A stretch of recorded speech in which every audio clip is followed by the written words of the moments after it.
Isang pasasalamat ngayong Pasko. Panginoon, salamat sa isa na namang Pasko na dumating sa aming buhay. Salamat sa lahat ng ibinigay mo. Salamat sa mga pagpapagaling sa aming mga sakit. Alam namin na lagi kang andyan, Lord, para kami alagaan.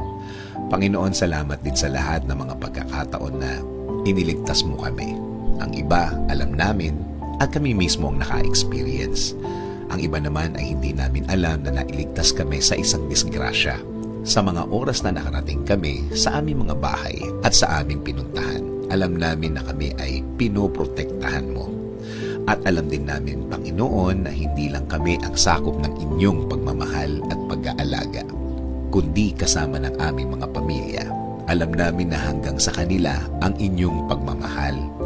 Salamat din, Panginoon, sa mga aral na natutunan namin sa araw-araw, sa mga moment na kailangan namin maranasan ng isang